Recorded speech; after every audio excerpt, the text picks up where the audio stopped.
BJP ಶಾಸಕ Byrathi ಬಸವರಾಜ್ಗೆ tension ಹೆಚ್ಚಾಗ್ತಾ ಇದೆ. ಕೆಲವೇ ಕ್ಷಣಗಳಲ್ಲಿ ಭೈರತಿ ಬಸವರಾಜ್ಗೆ ಖಾಕಿ ವಿಚಾರಣೆಯನ್ನು ಆರಂಭ ಮಾಡುತ್ತೆ. ಬಿಕ್ಲು ಶಿವನ ಮರ್ಡರ್ ಕೇಸ್ನಲ್ಲಿ ಭೈರತಿ ಬಸವರಾಜ್ ಅರೆಸ್ಟ್ ಆಗೋದು ಗ್ಯಾರಂಟಿನ?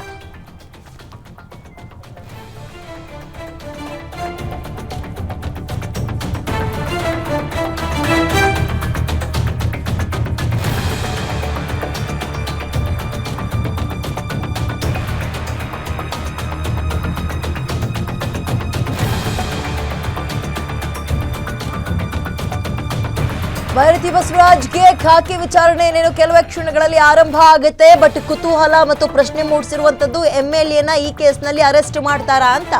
ಭಾರತೀ ನಗರ ಠಾಣೆಗೆ ಭೈರತಿ ಬಸವರಾಜ್ ಹಾಜರಾಗ್ತಾರೆ. ಈಗಾಗಲೇ ಠಾಣೆಗೆ ಬಂದಿದ್ದಾರೆ ತನಿಖಾಧಿಕಾರಿ ಪ್ರಕಾಶ್ ರಾಥೋಡ್ ಅಂದ್ರೆ IO. ಭೈರತಿ ಬಸವರಾಜ್ ವಿಚಾರಣೆಯನ್ನ ತನಿಖಾಧಿಕಾರಿ ನಡೆಸ್ತಾರೆ. ಭೈರತಿ ಹೇಳಿಕೆಯನ್ನ ವಿಡಿಯೋ ರೆಕಾರ್ಡ್ ಕೂಡ ಮಾಡಿಕೊಡುತ್ತೆ ಆ ಟೀಮ್. CRPC 161 ಅಡಿ ಭೈರತಿ ಬಸವರಾಜ್ ಅವರ ಸ್ಟೇಟ್ಮೆಂಟ್ ಅನ್ನು ದಾಖಲು ಮಾಡಿಕೊಳ್ತಾರೆ. ಕೊಲೆ ಕೇಸ್ನಲ್ಲಿ ಭೈರತಿ ಬಸವರಾಜ್ಗೆ ಸಂಕಷ್ಟ ಶುರುನಾ? ವಿಚಾರಣೆ ಏನೋ ಆಗತ್ತೆ, ಆದ್ರೆ ವಾಟ್ ನೆಕ್ಸ್ಟ್? ಅರೆಸ್ಟ್ ಆಗ್ತಾರಾ? ಪೂರಕ ಸಾಕ್ಷಿಗಳನ್ನ ಕಲೆ ಹಾಕಿ ವಿಚಾರಣೆಯನ್ನ ಪೊಲೀಸರು ನಡೆಸೋದಕ್ಕೆ ಎಲ್ಲಾ ರೀತಿಯ ತಯಾರಿಯನ್ನು ನಡೆಸಿಕೊಂಡಿದ್ದಾರೆ. ತನಿಖೆಗೆ ಸಹಕರಿಸಲಿಲ್ಲ ಅಂದ್ರೆ ಭೈರತಿ ಬಸವರಾಜ್ಗೆ ಸಂಕಷ್ಟ ಫಿಕ್ಸ್ ಅಂತಲೇ ಹೇಳಲಾಗ್ತಾ ಇದೆ. ಪೊಲೀಸರು ವಿಚಾರಣೆಯನ್ನ ಮಾಡಿ ಅರೆಸ್ಟ್ ಮಾಡುವಂತಹ ಸಾಧ್ಯತೆ ಕೂಡ ಇದೆ. ಹಾಗೆ ನೋಡೋದಾದ್ರೆ ತಮ್ಮ ವಿರುದ್ಧದ FIR ರದ್ದು ಮಾಡಬೇಕು ಅಂತ ಇದೀಗ ನೆನೆ ಹೈಕೋರ್ಟ್ ಮೊರೆ ಹೋಗಿದ್ರು. ಬಟ್ ಅದನ್ನ ತಳ್ಳಿ ಹಾಕಿದೆ ಹೈಕೋರ್ಟ್. ವಿಚಾರಣೆಗೆ ನೀವು ಹಾಜರಾಗಿ ಅಂತ ಹೇಳಿದೆ. ಆಮೇಲೆ ಇನ್ನೊಂದು ಇನ್ಸ್ಟ್ರಕ್ಷನ್ ಕೂಡ ಕೊಟ್ಟಿದ್ದಾರೆ ಪೊಲೀಸರಿಗೆ. ಒಂದು ವೇಳೆ ನೀವೇನಾದ್ರೂ ಬಸವರಾಜ್ ಅವ್ರನ್ನ ಬಂಧಿಸ್ತೀವಿ ಅಂತ ಮುಂದಾದ್ರೆ ಸುಪ್ರೀಂ ಕೋರ್ಟ್ ಸೂಚನೆ ಏನಿದೆ ಅದನ್ನ ಪಾಲಿಸಬೇಕು ಅಂತ ಕೂಡ ಹೇಳಿದೆ. ಸೊ ಈ ಕುತೂಹಲ ಇರುವಂತದ್ದು. ತನಿಖೆನೂ ಆಗತ್ತೆ 11ವರೆಗೆ ಅಂದಿದ್ರು, ಒಂದು ಅರ್ಧ ಗಂಟೆ ಲೇಟ್ ಆಗಿದೆ, ಪರವಾಗಿಲ್ಲ, ಏನೇ ಹೆಚ್ಚು ಕಡಿಮೆ ಆದ್ರೆ ಏನು ಸಮಸ್ಯೆ ಇಲ್ಲ. ಆದ್ರೆ ವಿಚಾರಣೆಯ ಬಳಿಕ ಏನಾಗುತ್ತೆ ಅನ್ನುವಂಥದ್ದು ಮ್ಯಾಟರ್. ಅರೆಸ್ಟ್ ಆಗ್ತಾರಾ MLA ಭೈರತಿ ಬಸವರಾಜ್, ಮಾಜಿ ಮಿನಿಸ್ಟರ್ ಅನ್ನುವಂಥದ್ದು ಕುತೂಹಲ ಮೂಡಿಸ್ತಾ ಇದೆ. ಬಾಂಬೆ ಬಾಯ್ಸ್ನ ಗ್ಯಾಂಗ್ ಅಲ್ಲಿ ಭೈರತಿ ಬಸವರಾಜ್ ಕೂಡ ಇದ್ರು. ತನ್ನ ಲೆಫ್ಟ್ ರೈಟ್ ಅಂತ ಗುರುತಿಸ್ಕೊಳ್ಳೋ ಹುಡುಗರಿಂದ ಇದೀಗ ಸಂಕಷ್ಟಕ್ಕೆ ಸಿಗಾಕೊಂಡಿದ್ದಾರೆ. ಈ ಬಿಕ್ಲು ಶಿವನ ಮರ್ಡರ್ ಏನಾಗಿದೆ, ಮರ್ಡರ್ ಆಗ್ತಾ ಇದ್ದಂತೆ ಅವರ ತಾಯಿ ಓಡ್ ಬಂದು ಸ್ಟೇಷನ್ಗೆ ಕಂಪ್ಲೇಂಟ್ ಕೊಡ್ತಾರೆ. ಭೈರತಿ ಬಸವರಾಜ್ ಅವರ ಕುಮ್ಮಕ್ಕಿನಿಂದಲೇ ಅವರ ಸಂಗಡಿಗರು ಬಂಟರು ನನ್ನ ಮಗನನ್ನ ಕೊಂದು ಹಾಕಿಬಿಟ್ರು ಅಂತ ಒಂದು ಸ್ಟೇಟ್ಮೆಂಟ್ ಕೊಡ್ತಾ ಇದ್ದಂತೆ A1 ಇಂದ A5 ತನಕ ಆರೋಪಿಗಳ ಲಿಸ್ಟ್ ಮಾಡ್ತಾರೆ. ಅದರಲ್ಲಿ A5 ಆರೋಪಿಯೇ ಈ MLA ಭೈರತಿ ಬಸವರಾಜ್. ಇದೀಗ ಹೈಕೋರ್ಟ್ ಮೊರೆ ಹೋಗಿದ್ರು, ಬಟ್ ಕೋರ್ಟ್ ಅದನ್ನ ತಳ್ಳಿ ಹಾಕಿದೆ. ಹೋಗ್ರಿ, ನೀವು ವಿಚಾರಣೆಗೆ ಹಾಜರಾಗ್ರಿ ಫಸ್ಟ್ ಅಂತ ಹೇಳಿದೆ. ಸೊ ವಿಚಾರಣೆಗೆ ಇವತ್ತು ಹಾಜರಾಗ್ತಾ ಇದ್ದಾರೆ ಇನ್ನೇನು ಕೆಲವೇ ಕ್ಷಣಗಳಲ್ಲಿ. ಬಟ್ ಈಗ ಆಲ್ರೆಡಿ ಸ್ಟೇಷನ್ಗೆ IO ಆಫೀಸರ್ಸ್ಗಳೆಲ್ಲರೂ ಕೂಡ ಬಂದಿದ್ದಾರೆ. ಮುಂದೆ ಏನಾಗುತ್ತೆ ಅನ್ನುವಂಥದ್ದು ತೀವ್ರ ಕುತೂಹಲ ಮೂಡಿಸ್ತಾ ಇದೆ.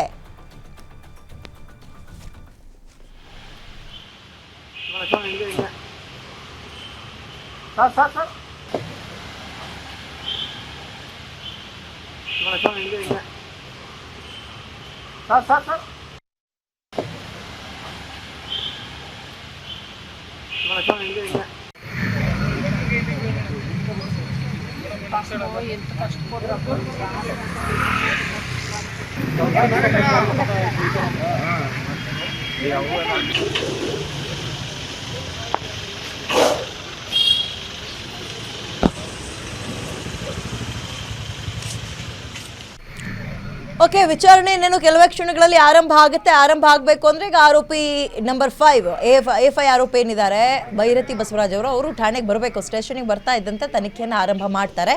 ಕುತೂಹಲ ಏನಪ್ಪಾ ಅಂತ ಹೇಳಿದ್ರೆ ವಾಟ್ ನೆಕ್ಸ್ಟ್? ತನಿಖೆನೂ ಆಗುತ್ತೆ, ಮುಂದಕ್ಕೇನು ಅರೆಸ್ಟ್ ಮಾಡ್ತಾರಾ ಹೇಗೆ ಅನ್ನುವಂಥದ್ದೇ ಬಹಳ ಕುತೂಹಲ.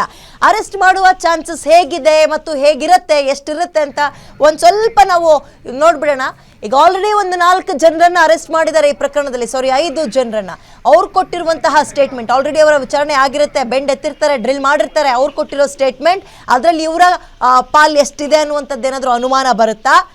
ಹಾಗೆ ಇವರು ಕೂಡ ಕೆಲವೊಂದು ಸಾಕ್ಷಿಗಳನ್ನ ಕಲೆ ಹಾಕಿರ್ತಾರೆ. ಅದು ಕೇವಲ ಈ ಡಿಜಿಟಲ್ ಎವಿಡೆನ್ಸ್ ಅಷ್ಟೇ ಅಲ್ಲ. ಈಗೇನು ನಾವು ಕುಂಭಮೇಳಕ್ಕೆ ಹೋಗಿರೋ ಫೋಟೋ ನೋಡ್ತಾ ಇದ್ವಿ, ಬೇರೆ ಬೇರೆ ಪರ್ಸನಲ್ ಫೋಟೋಗಳನ್ನು ನೋಡ್ತಾ ಇದ್ವಿ. ಇದರ ಜೊತೆಗೆ ಬೇರೆ ಬೇರೆ ಮಾಹಿತಿಯನ್ನು ಕೂಡ ಕಲೆ ಹಾಕಿ ಇವರ ಪಾತ್ರ ಇರಬಹುದಾ, ಹೌದು ಅನ್ನೋದಾದ್ರೆ ಎಷ್ಟರ ಮಟ್ಟಿಗೆ, ಹೇಗೆ, ಇಂಡೈರೆಕ್ಟಾಗಿ ಕುಮ್ಮಕ್ಕೆ ಕೊಟ್ಟಿದ್ದ, ಪ್ರಚೋದನೆ ಇವರೇ ಕೊಟ್ಟಿದ್ದ, ಇದೆಲ್ಲವನ್ನ ಲೆಕ್ಕ ಹಾಕಿ ಹೊರಗೆ ಬಿಟ್ಟರೆ ಸಾಕ್ಷಿ ನಾಶ ಏನಾದರೂ ಆಗ್ಬೋದು ಅಥವಾ ಅರೆಸ್ಟ್ ಮಾಡಬೇಕಾ, ಇದನ್ನು ಯೋಚನೆ ಮಾಡಿ ನಿರ್ಧಾರ ತಗೊಳ್ತಾರೆ ಪೊಲೀಸರು.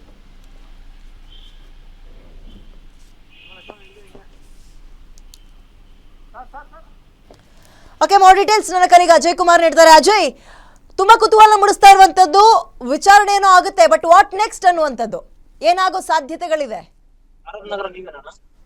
ಖಂಡಿತವಾಗ್ಲೂ ವಿದ್ಯೆ ಈಗಾಗ್ಲೇ ಏನು ಭೈರತಿ ಬಸವರಾಜ್ ಏನಿದ್ರೆ ಅವರು ಕೂಡ ಈಗ ಭಾರತೀನಗರ ಪೊಲೀಸ್ ಠಾಣೆಗೆ ಬರ್ತಾರೆ ಅಂತ ಹೇಳಿ ಇಲ್ಲೂ ಕೂಡ ಏನು ಎಲ್ಲಾ ಸಕಲ ಸಿದ್ಧತೆಗಳನ್ನ ಕೂಡ ಮಾಡ್ಕೊಂಡಿರುವಂತದ್ದು. ಈಗ ಪೊಲೀಸರು ಕೂಡ ಈಗಾಗ್ಲೇ ಠಾಣೆ ಹೊರಭಾಗದಲ್ಲೂ ಕೂಡ ಬ್ಯಾರಿಕೇಡ್ಸ್ ಗಳನ್ನು ಕೂಡ ಹಾಕಿರುವಂತದ್ದು. ಇನ್ನು ಕೆಲವೇ ಕ್ಷಣಗಳಲ್ಲೂ ಕೂಡ ಅವರು ಬರುವಂತ ನಿರೀಕ್ಷೆಯಲ್ಲೂ ಕೂಡ ಈಗಾಗ್ಲೇ ಐಒ ಕೂಡ ಇದ್ದಾರೆ. ಐಒ ಈಗಾಗ್ಲೇ ಅವರು ಕೂಡ ಏನು 1 ಅವರ್ ಮುಂಚೆನೆ ಕೂಡ ಈಗಾಗ್ಲೇ ಪೊಲೀಸ್ ಠಾಣೆ ಕೂಡ ಬಂದಿರುವಂತದ್ದು. ಅವರು ಬಂದು ಈಗ ಯಾವ್ಯಾವ ರೀತಿಯಾದಂತ ಕ್ವಶನ್ ಅನ್ನ ಇಲ್ಲಿ ಫ್ರೇಮ್ ಮಾಡ್ಬೇಕು ಅಂತೇನು ಕೂಡ ಅವರು ಇಲ್ಲಿ ಸಾಕಷ್ಟು ಚಿಂತನೆ ಕೂಡ ಮಾಡ್ತಾ ಇರುವಂತದ್ದು. ಯಾಕಂದ್ರೆ ಈಗಾಗ್ಲೇ ಶಾಸಕರಾಗಿರೋದ್ರಿಂದಾಗಿ ಸಾಕಷ್ಟು ವಿಚಾರಗಳನ್ನ ಕೂಡ ಅವರಿಂದ ತೆಗೆಸ್ಬೇಕಾಗಿದೆ. ಈ ಒಂದು ಕಾರಣದಿಂದಾಗಿ ಈಗಾಗ್ಲೇ ಪೊಲೀಸ್ ಠಾಣೆ ಬಳಿಯಲ್ಲೂ ಕೂಡ ಈಗ ಬಿಗಿ ಭದ್ರತೆಯನ್ನು ಕೂಡ ಮಾಡ್ಲಾಗಿರುವಂತದ್ದು. ಯಾಕಂದ್ರೆ ಭೈರತಿ ಬಸವರಾಜ್ ಅವರ ಏನು ಬೆಂಬಲಿಗರೇನಿದ್ದಾರೆ ಅವರು ಕೂಡ ಬಂದು ಇಲ್ಲಿ ಗಲಾಟೆ ಮಾಡುವಂತದ್ದು ಅಥವಾ ಪ್ರತಿಭಟನೆ ಮಾಡುವಂತ ಕೆಲಸಕ್ಕೆ ಮುಂದಾಗ್ಬೋದು.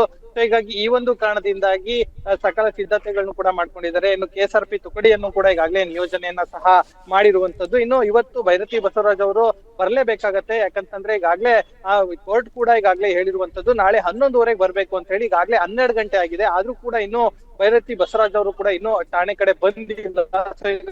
ಅವರು ಎಲ್ಲಿಂದ ಬರ್ತಾರೆ ಅಂತಾನು ಕೂಡ ಈಗಾಗ್ಲೇ ಪೊಲೀಸರಿಗೂ ಕೂಡ ಒಂದ್ ರೀತಿ ಕುತೂಹಲ ಅಂತಾನೆ ಹೇಳ್ಬೋದು. ಯಾಕಂದ್ರೆ ಮನೆಯಲ್ಲಂತೂ ಅವ್ರಿಲ್ಲ, ಹಾಗಾಗಿ ಬೇರೆ ಕಡೆಯಿಂದಾನೇ ಅವರು ಬರ್ಬೇಕು. ಯಾಕಂದ್ರೆ ನಿನ್ನೆ ಕೂಡ FIR ಸ್ಕ್ವಾಶ್ಗೆ ಕೂಡ ಅವರು ಹಾಕೊಂಡಿದ್ರು, ಮತ್ತೆ ಬೇಲ್ಗೆ ಕೂಡ ಹಾಕೊಂಡಿದ್ರು. ಅದು ಯಾವ್ದನ್ನು ಕೂಡ ಈಗಾಗಲೇ ಕೋರ್ಟ್ ಕೊಡದಲ್ಲೇ ಅದನ್ನ ನಿರಾಕರಣೆಯನ್ನ ಮಾಡಿರುವಂತದ್ದು. ಸೊ ಹೀಗಾಗಿ ಈಗ ಇವತ್ತು ಠಾಣೆಗೆ ಬರ್ಬೇಕಾಗತ್ತೆ. ಎಲ್ಲಿರುವಂತಹ IO ಏನಿದ್ದಾರೆ ಅವರ ಮುಂದೆ, ಈಗ ರಾಥೋಡ್ ಏನಿದ್ರೆ ಅವರ ಮುಂದೆ ವಿಚಾರಣೆಗೆ ಹಾಜರಾಗಬೇಕಾಗತ್ತೆ. ಹಾಜರಾಗಿಲ್ಲ ಅಂದ್ರೆ ಮುಂದಿನ ದಿನಗಳಲ್ಲಿ ಅವರಿಗೆ ಕಾನೂನಿನ ಸಂಕಷ್ಟ ಎದುರಾಗುವಂತಹ ಎಲ್ಲ ಸಾಧ್ಯತೆಗಳು ಕೂಡ ಇದ್ದೇ ಇರತ್ತೆ. ಇನ್ನು ಜಗ್ಗ ವಿಚಾರಕ್ಕೆ ಬರೋದಾದ್ರೆ, ಜಗ್ಗನನ್ನು ಕೂಡ ಈಗಾಗಲೇ ಪೊಲೀಸರು ಸಾಕಷ್ಟು ಟ್ರ್ಯಾಪ್ ಅನ್ನು ಮಾಡುವಂತ ಕೆಲಸಕ್ಕೆ ಮುಂದಾಗ್ತಾ ಇದ್ದಾರೆ. ಯಾಕಂದ್ರೆ ಆತನ ಲಾಸ್ಟ್ ಲೊಕೇಶನ್ ಏನಿದೆ ಅದನ್ನು ಕೂಡ ಈಗಾಗಲೇ ತಗೊಂಡಿದ್ದಾರೆ. ಆತನ ನಂಬರ್ನ ಏನು ಟವರ್ ಡಂಪ್ ಏನಿದೆ ಅದನ್ನು ಕೂಡ ಕಲೆಕ್ಟ್ ಮಾಡ್ಕೊಂಡಿದ್ದಾರೆ. ಸೊ ಹೀಗಾಗಿ ಆತನ ಬಲೆಗೂ ಕೂಡ ಈಗಾಗಲೇ ಪೊಲೀಸರು ಕೂಡ ಮುಂದಾಗಿರುವಂತದ್ದು. ಇನ್ನು ಎಲ್ಲಾ ವಿಚಾರಗಳನ್ನು ಕೂಡ ಈಗಾಗಲೇ ಪೊಲೀಸರು ಸಂಪೂರ್ಣವಾದಂತಹ ಮಾಹಿತಿನ ಕಲೆ ಹಾಕಿದ್ದಾರೆ. ಇಷ್ಟು ದಿನ ಈಗೇನು ಒಳಗಡೆ ಇರುವಂತಹ ಆರೋಪಿಗಳೇಂದ್ರೆ ಅವರನ್ನು ಕೂಡ ಕ್ರಾಸ್ ಕ್ವಶನ್ ಗಳನ್ನ ಮಾಡಿದ್ದಾರೆ, ಅವರನ್ನು ಕೂಡ ಕಸ್ಟಡಿಗೆ ತಗೊಂಡಿದ್ದಾರೆ. ಅವ್ರು ಕೊಟ್ಟಿರುವಂತ ಕೆಲವೊಂದು ಸ್ಟೇಟ್ಮೆಂಟ್ ಗಳ ಮೇಲೆ ಈಗ ಭೈರತಿ ಬಸವರಾಜ್ ಅವ್ರಿಗೂ ಕೂಡ ಪ್ರಶ್ನೆ ಕೇಳುವಂತ ಎಲ್ಲಾ ಸಾಧ್ಯತೆಗಳು ಕೂಡ ಇರುತ್ತೆ. ಇದರ ಜೊತೆಗೆ ಕೆಲವೊಂದು ಟೆಕ್ನಿಕಲ್ ಎವಿಡೆನ್ಸ್ ಏನಿರುತ್ತೆ ಅದನ್ನು ಕೂಡ ಈಗಾಗಲೇ ಪೊಲೀಸರು ಕಲೆಕ್ಟ್ ಮಾಡಿರುವಂತದ್ದು. ಹೀಗಾಗಿ ಎಲ್ಲಾ ಅಂಶವನ್ನು ಇಟ್ಕೊಂಡು ಇವತ್ತು ಭೈರತಿ ಬಸವರಾಜ್ ಅವ್ರಿಗೂ ಕೂಡ ಪ್ರಶ್ನೆಗಳನ್ನು ಕೂಡ ಕೇಳ್ತಾರೆ.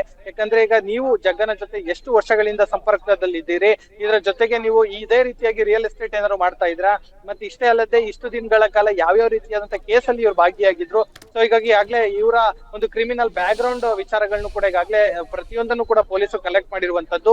ಇನ್ನು ಜಗ್ಗನ ವಿಚಾರವಾಗೂ ಕೂಡ ಸಾಕಷ್ಟು ಆ ವಿಚಾರಗಳನ್ನು ಕೂಡ ಕಲೆಕ್ಟ್ ಮಾಡಿದ್ದಾರೆ. ಸೊ ಹೀಗಾಗಿ ಅವರು ಕೊಡುವಂತಹ ಸ್ಟೇಟ್ಮೆಂಟ್ ಮೇಲೆ ಇವತ್ತು ಈ ಒಂದು ಕೇಸ್ನ ಸಾಕಷ್ಟು ಪ್ರಾಮುಖ್ಯತೆಯನ್ನು ವಹಿಸುತ್ತೆ ಅಂತಾನೆ ಹೇಳ್ಬೋದು. ಸೊ ಹೀಗಾಗಿ ಕೆಲವೇ ಕ್ಷಣಗಳಲ್ಲಿ ಆ ಭೈರತಿ ಬಸವರಾಜ್ ಅವರು ಕೂಡ ಬರುವಂತ ಎಲ್ಲಾ ನಿರೀಕ್ಷೆಗಳಲ್ಲೂ ಕೂಡ ಪೊಲೀಸರು ಕೂಡ ಕಾಯ್ತಾ ಇದ್ದಾರೆ ಅಂತಾನೆ ಹೇಳ್ಬೋದು. ವಿದ್ಯಾ.